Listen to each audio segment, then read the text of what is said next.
Gloire à Dieu pour la grâce qu'il nous a donnée aujourd'hui, l'opportunité, afin que nous soyons à sa présence pour parler de sa part. Aujourd'hui, nous allons parler sur un homme que Dieu a utilisé. Un homme que Dieu a accompli son dessein dans sa vie. Cet homme s'est appliqué dans la souffrance, à la calamité, mais il est arrivé quand même à l'accomplissement. Nous allons parler de Joseph. Le thème que je vais utiliser, plus qu'il ne pensait. C'est le thème que je vais utiliser aujourd'hui. Plus qu'il ne pensait.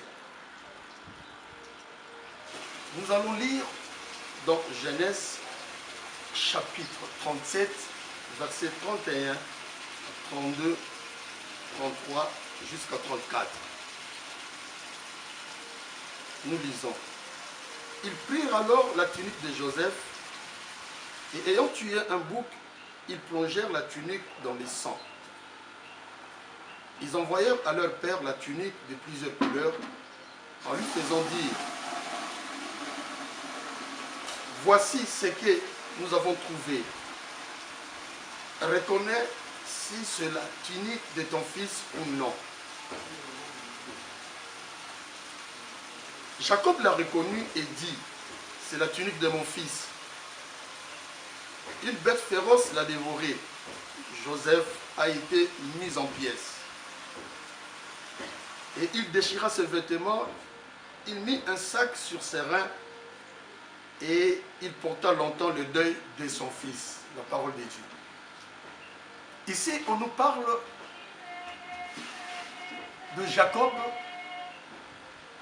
qui a reçu la nouvelle de la mort de son fils Joseph, son fils bien-aimé.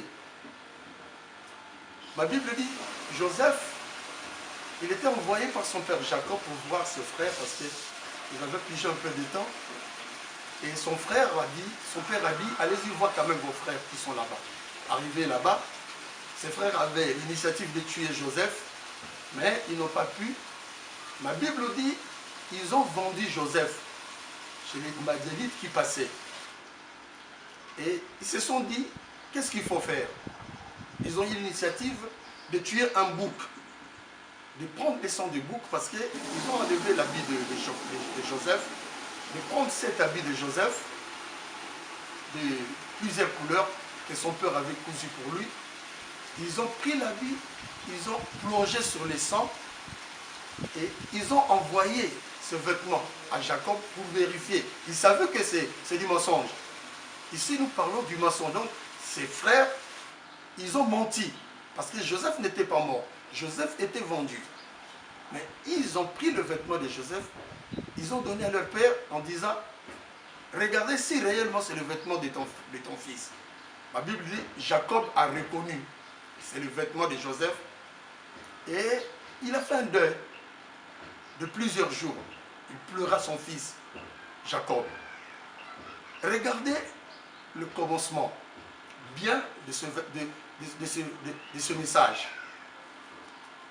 Nous voyons le mensonge. Parce que si nous voyons réellement, Joseph n'était pas mort. Joseph était vivant. Il était vendu. Mais ses frères ont menti que Joseph est mort. C'est une bête féroce qu'il a dépiécé.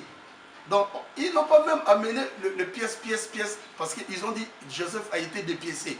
Il a fallu quand même qu'il y ait quand même quelques morceaux que son père puisse voir.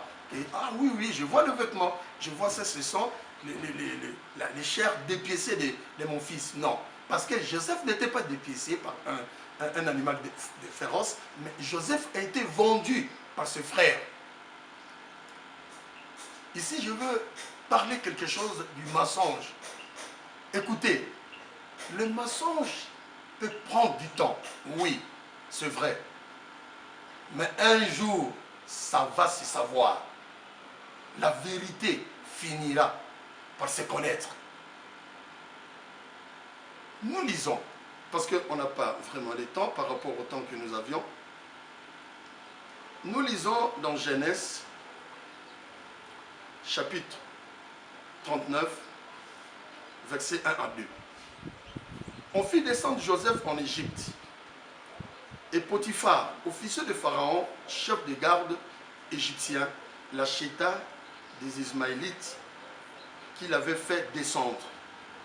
L'Éternel fut avec lui et la prospérité l'accompagna. Il habitait dans la maison de son maître, l'Égyptien. La personne que ses frères ont dit qu'il est mort, dépiécé par un animal féroce, ma Bible dit on l'avait amené en Égypte par les Ismaélites qu'il avait achetés. Les Ismaélites ont acheté Joseph. Maintenant, ils sont tentés encore de vendre Joseph pour qu'une autre personne achète Joseph. Je vais épingler quelque chose. Je vais dire, dans les contextes de la providence, dans tous les messages, vous verrez que Dieu avait tout planifié. Dieu était au contrôle de toutes choses. L'achat de Joseph, la vente de Joseph, la vente encore une fois de Joseph et l'achat encore une fois de Joseph. Pour ses frères, c'était terminé. Parce que ses frères combattaient Joseph pour son songe. Les songes que Joseph avait reçus, et l'autre de le garder, il a relaté cela. Voilà ce que j'ai reçu comme songe, à 2 fois. Ses frères ont dit, donc il doit régner contre, il doit régner sur nous. Et raison pour laquelle, ses frères, ils avaient dit, tuons-le. Après, ils ont dit, vendons-le, on verra comment ces songes seront réalisés. Et là, Joseph arrive en Égypte. Toujours, la main de Dieu est en train de se manifester sur la vie de Joseph. Joseph arrive en Égypte, ma Bible dit, il a été vendu chez un homme appelé Potiphar. Regardez, un grand pays comme l'Égypte, dans une grande ville. Mais Dieu a préféré que Joseph puisse être acheté par un officier de Pharaon appelé Potiphar. Pourquoi? Pourquoi seulement Potiphar? Pourquoi pas dans la maison d'une autre personne? Vous verrez, dans ce même verset, on nous parle, dans le même chapitre, on nous parle de la femme de Potiphar. La femme de Potiphar, c'était une femme qui avait une faiblesse terrible de la beauté des hommes. Cette femme ne voyait pas un homme beau. Bien sûr, il y avait beaucoup de serviteurs dans la maison de Potiphar. Mais ce n'était pas son problème. Le problème, la faiblesse de la femme de Potiphar, c'était sa beauté. Raison pour laquelle Dieu savait que Joseph, son parcours pour l'accomplissement de ses rêves, devait se passer dans la maison de Potiphar. Par ailleurs, tout était, je dis, Dieu prend contrôle de toutes choses, même dans ta vie. Il y a des fois, tu te poses 1000 questions. Pourquoi? Pourquoi cela m'arrive? Je marche dans la justice de Dieu. J'ai la crainte de Dieu. Pourquoi cela m'arrive? Je te dis ceci, ne crains pas. Dieu est au contrôle de toutes choses dans ta vie. Ta destinée est dans la main de Dieu. Dieu est en train de travailler dans ta vie par rapport à son dessein, par rapport à ce qu'il a prédestiné pour toi. Tu n'échapperas pas. Cela sera accompli dans ta vie. Regardez Joseph, arrivé en Égypte, les Ismaélites pouvaient peut-être l'utiliser comme esclave parce qu'il a été vendu comme esclave. Ma Bible dit, il a été vendu encore. dans la maison de Potiphar, la main de Dieu commence à se manifester dans la maison de Potiphar. Dans la maison de Potiphar, il s'est passé des choses. Potiphar lui-même a contemplé cela. Si nous lisons dans le verset 3, 4, ma Bible dit, la chair ressuscitée, la prospérité est rentrée dans la maison de Potiphar, parce que Dieu était avec Joseph. Donc malgré la souffrance, malgré tout ce qui s'est passé dans la vie de Joseph, Dieu était avec Joseph. Pourquoi? Joseph marchait dans la justice de Dieu. Joseph n'a pas commis un acte néfaste pour que Dieu se détache de lui. Non. Joseph n'a pas été vendu parce qu'il a fait quelque chose contraire à la volonté de Dieu. Non. Il a été vendu tout simplement parce que ses frères l'aimaient tout simplement. Raison pour laquelle ses frères l'avaient vendu. Nous lisons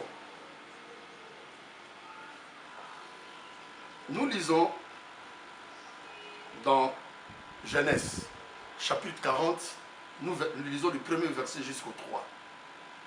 Après ces choses, il arriva que les chassants et les panetiers du roi d'Égypte offensèrent leur maître, le roi d'Égypte. Et du début jusqu'à la fin du message, vous verrez tout ce qui s'est passé dans la vie de Joseph.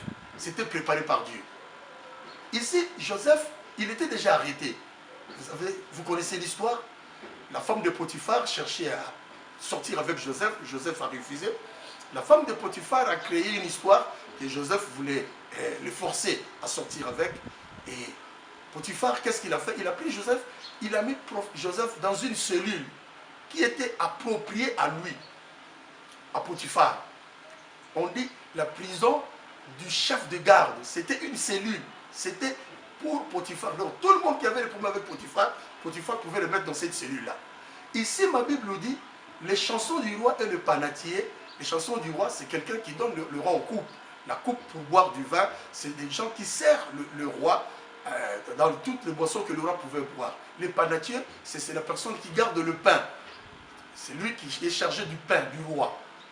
Ils ont offensé le roi. La Bible n'explique pas l'histoire qui s'est passée. La Bible dit, le roi s'est mis en colère et il a pris les deux personnes-là et il les a mis dans la prison, là où Joseph était.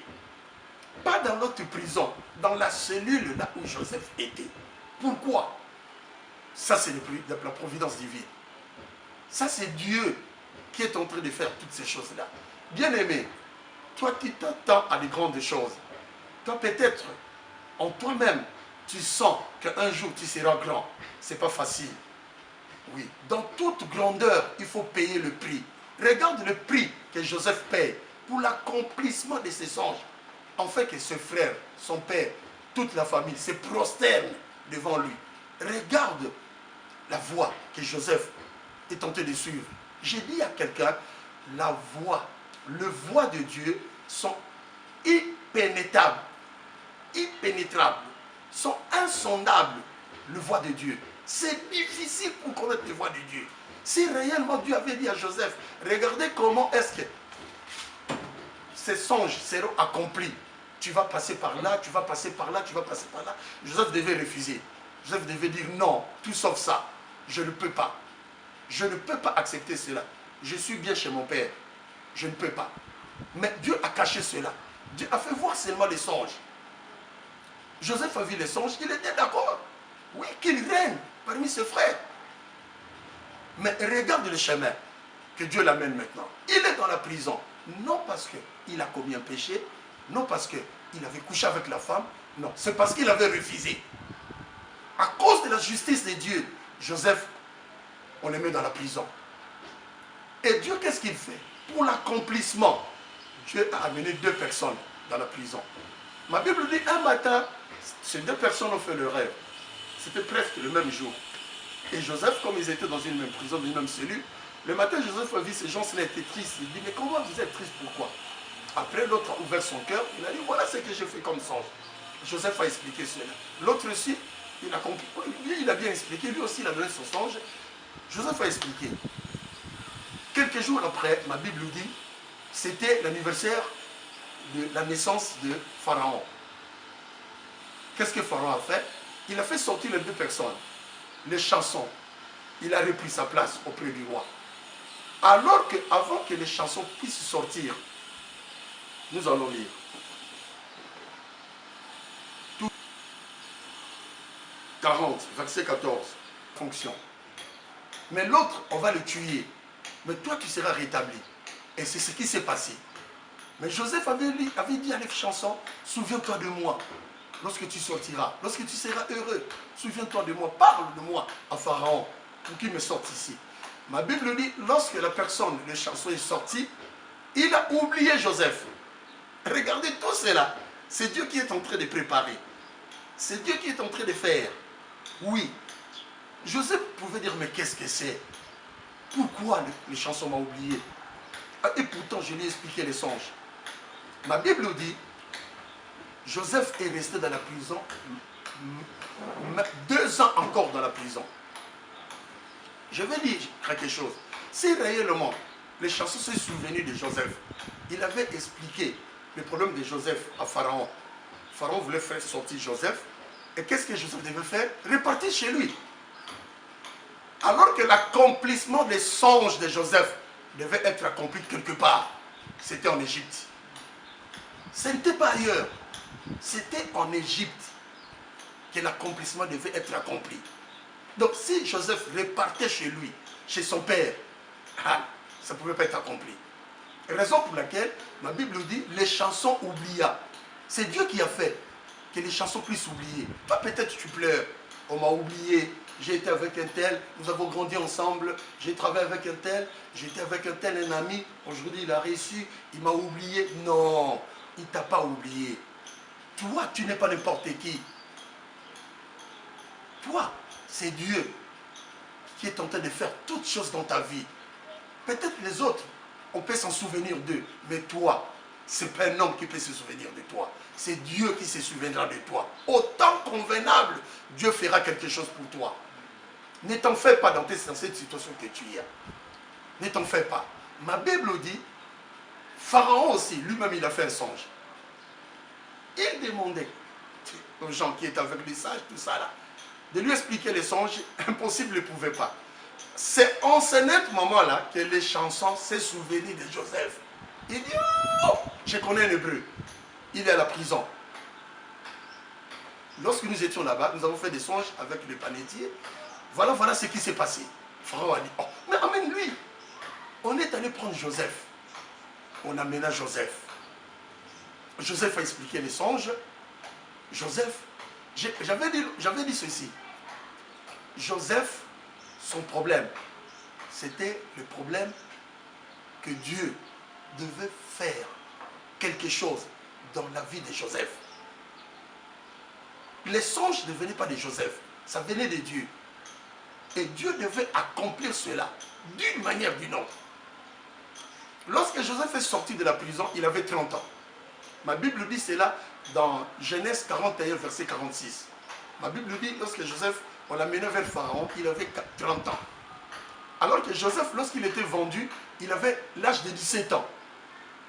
Si tu lis dans Genèse 37, verset 2, on dit Joseph avait 17 ans lorsqu'il était vendu. Et lorsque Joseph a reçu ses frères pour la première fois en Égypte, au moment de la famine, Joseph avait déjà 37 ans, je crois. Parce qu'il y avait 7 ans de fertilité, de l'abondance, et 7 ans de la famine. Dans les 7 ans de la fertilité, ses frères ne sont pas venus en Égypte. Ils sont venus après. C'était dans les moments de la famille. Donc Joseph avait déjà 37 ans presque. Donc 20 ans s'est écoulé depuis que Joseph a quitté ses parents. Je vais lire. Nous lisons dans Genèse. Ils remontèrent de l'Égypte et ils arrivaient dans le pays de Canaan auprès de Jacob leur père. Ils lui dirent, Joseph vit encore. Et même, c'est lui qui gouverne tout le pays d'Égypte. Mais le cœur de Jacob resta froid, parce qu'il ne croyait pas. Ils lui rapportèrent toutes les paroles que Joseph leur avait dites. Et il vit le char que Joseph avait envoyé pour les transporter. C'est alors que l'esprit de Jacob le père s'y réanima. Ici, la Bible nous fait voir le frère de Jacob. Ceux-là qui ont dit Jacob est mort dépiécé par un animal féroce. Ce sont ces mêmes personnes qui sont venues de l'Égypte dire à leur père Jacob, à Cana, que votre fils Jacob vit encore. J'avais dit au commencement, oui, tu peux mentir, mais laisse-moi te dire, il y a un jour, tout va se savoir. La vérité finira toujours par triompher. Si vous commencez par la vérité, c'est terminé par la vérité. Mais si vous commencez par les mensonges, un jour la vérité viendra. Regardez, les mêmes gens qui ont dit que Joseph est mort à Jacob, c'est le même gens qui viendront dire à Jacob que Joseph vit encore. Même si on n'a pas écrit ça dans la Bible, mais moi je crois, avant de partir en Égypte, Jacob avait appelé ses enfants pour leur demander, mais ce n'est pas vous qui m'avez amené les vêtements de Joseph, disant que Joseph est mort, dépiécé. Mais comment est-ce qu'aujourd'hui vous me dites que Joseph est vivant? Comment est-ce que vous dites ça? Et je crois, le frère de Joseph avait confessé. Ils avaient confessé à leur père. Voilà ce qui s'est passé, voilà ce qui s'est passé. Cela n'est pas écrit, mais moi je crois que Jacob avait posé une telle question à ses enfants. Toi, qui as l'habitude de mentir, laisse-moi te dire, un jour, la vérité finira par triompher. Même ce que tu gardes jusqu'aujourd'hui, les mensonges que tu gardes, tu crois que c'est terminé. Regardez, après 20 ans, la vérité a fini par connaître. Jacob a reconnu que Joseph n'était pas mort, Joseph était encore vivant. Ma Bible dit, Jacob a pris toute sa famille, ils étaient au nombre de 70, ils sont partis en Égypte. Nous allons lire le dernier verset.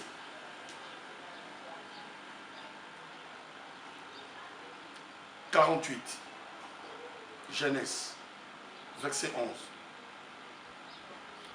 Israël dit à Joseph, je ne pensais pas revoir ton visage. Voici que Dieu m'a fait voir même ta postérité. C'est là où se trouve notre message, notre thème. Plus qu'il ne pensait. Ma Bible nous dit, Israël, Jacob, dit à son fils Joseph, je ne pensais pas. Je ne pensais pas un jour voir ton visage. Mais regardez ce que Dieu m'a fait. Dieu m'a fait grâce de pas seulement voir ton visage, j'ai vu aussi ta postérité. Il a vu Ephraïm et Manassé.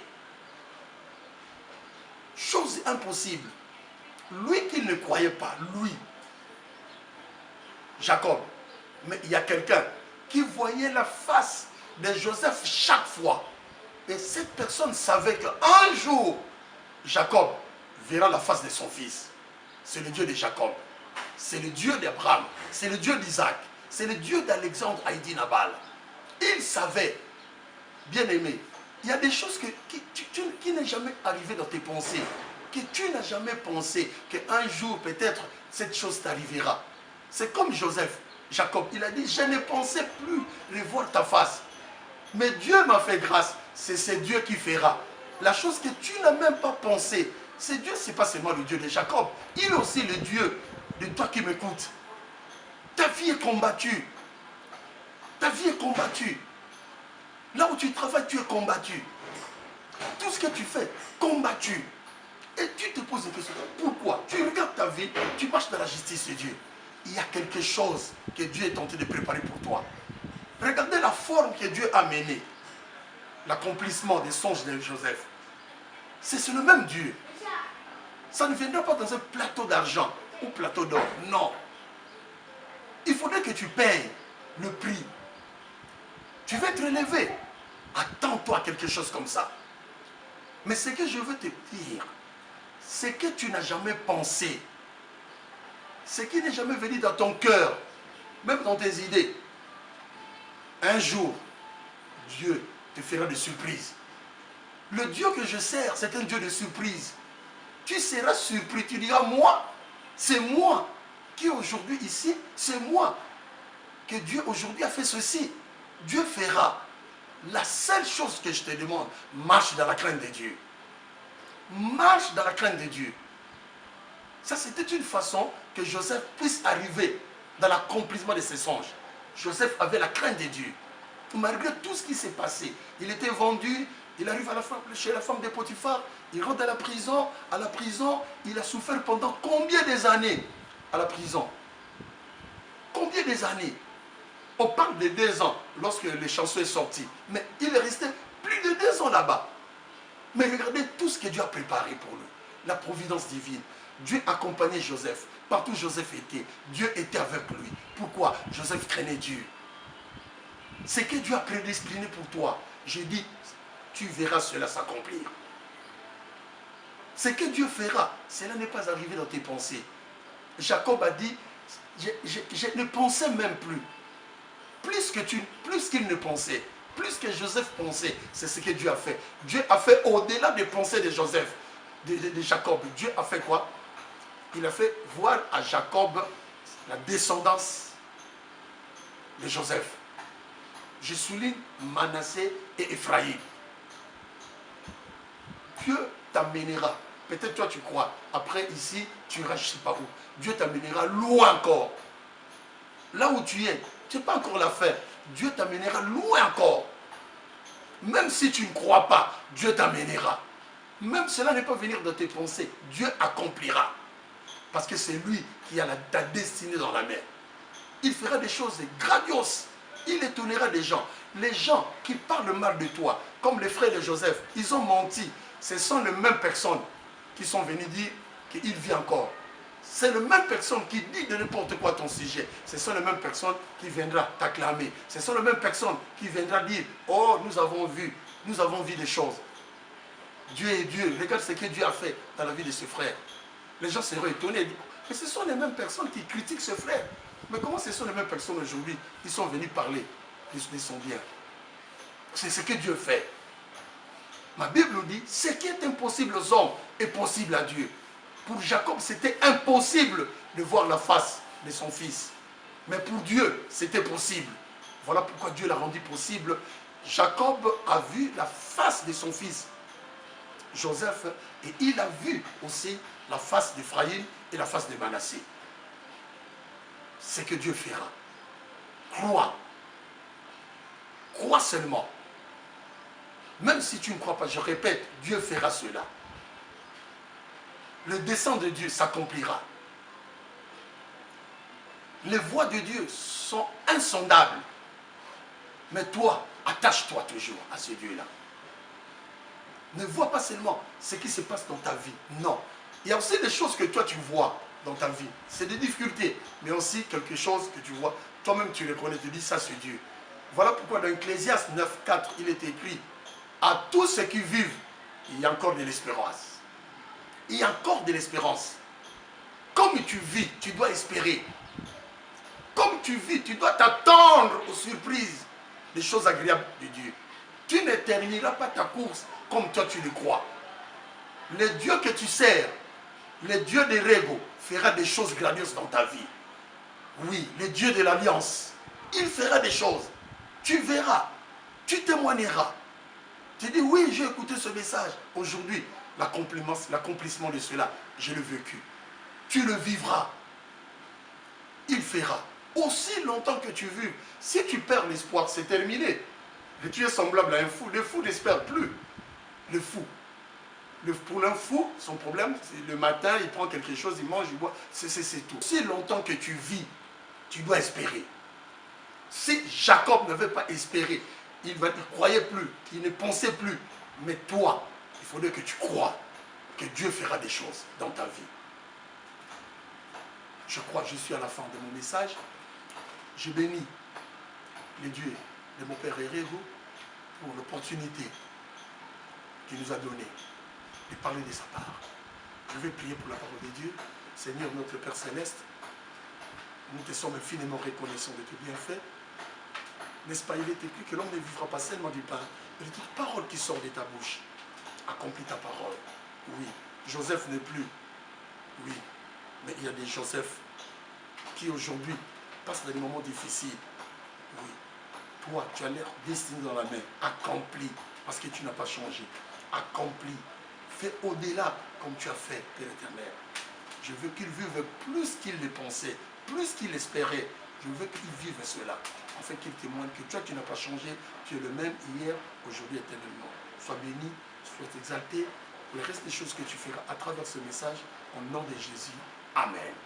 J'ai dit que Dieu bénisse, lui, le frère Maxi, que Dieu bénisse le pasteur Jimmy, que Dieu bénisse tous ceux-là qui suivront ce message, que le Dieu de mon Père Eric Boydi vous bénisse.